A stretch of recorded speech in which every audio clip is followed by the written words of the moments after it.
Hey, we are starting a new little devotion today here on Wednesday called How to Hear God Speak. How to Hear God Speak.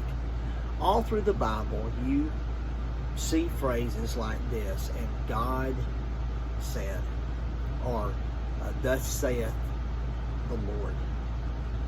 Do you believe God still speaks? I'm not just talking about just in the Bible. I know He does speak through His Word. But do you think that God still speaks?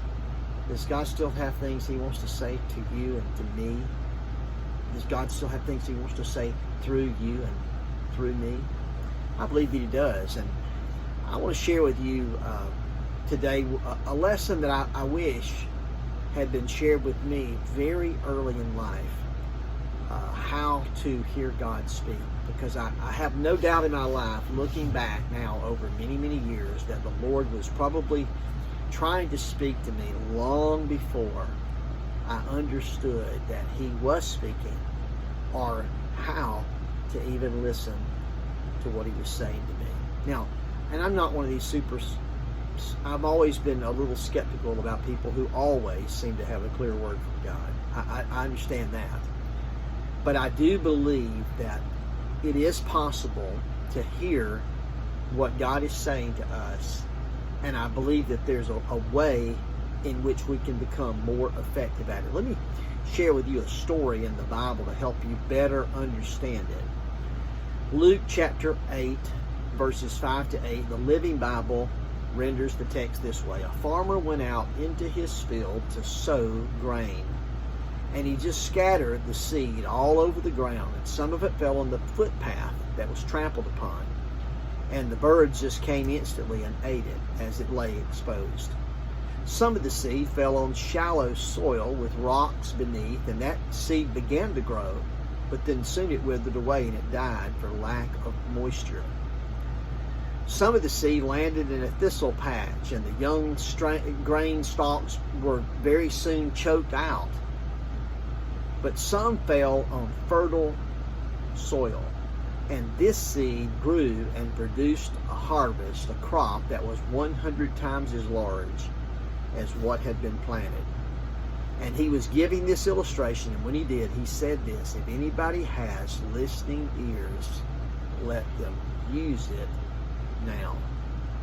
Now, in Bible days, much like today, farmers did not plant a single seed. They didn't go out and dig a little hole and just plant a single seed. They did what's called broadcasting. A farmer would have a pouch on his side filled with seed, and he would walk through a field that had already been prepared and tilled, and he would just toss it or scatter it. Now, obviously, when he did that, some of the seed would fall on bad soil. And that's what he's talking about in this story. He's sharing, really, that there are 4 different types of soil that represent the 4 different mental attitudes or the 4 different kinds of hearts. They're not 4 kinds of people, but they are 4, but actually all of us have been these types of people. It's not like it's 4 different types of people, but it's like all of us have been one of these types of people that he's going to talk about. It varies from time to time. Now, in the symbolism, of course, in this text, the sower is, of course, God in the story.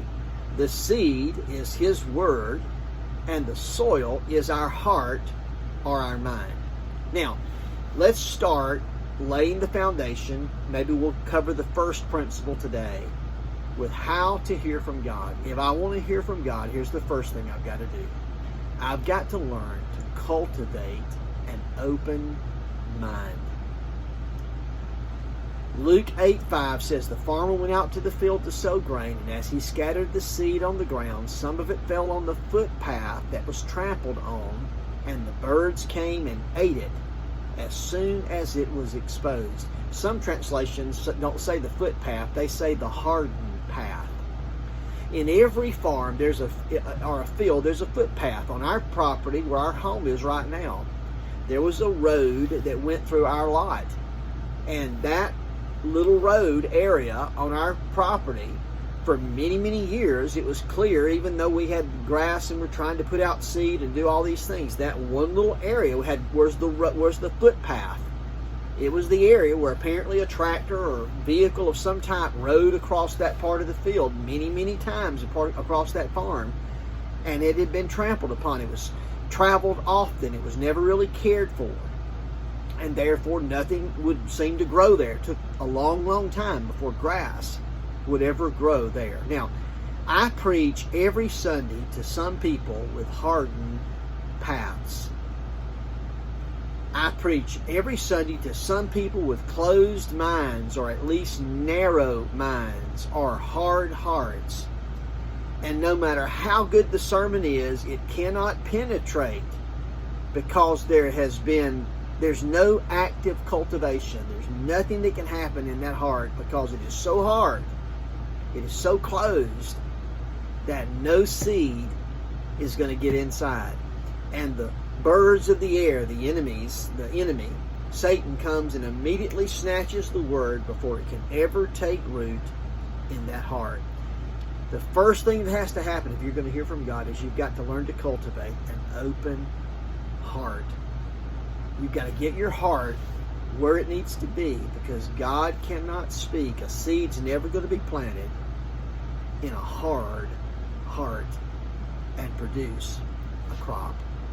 Father, I pray that you'll help us today to take this first principle that we've talked about and how to hear from God, and help us as we pick up tomorrow and the next day to be able to learn how to hear from you.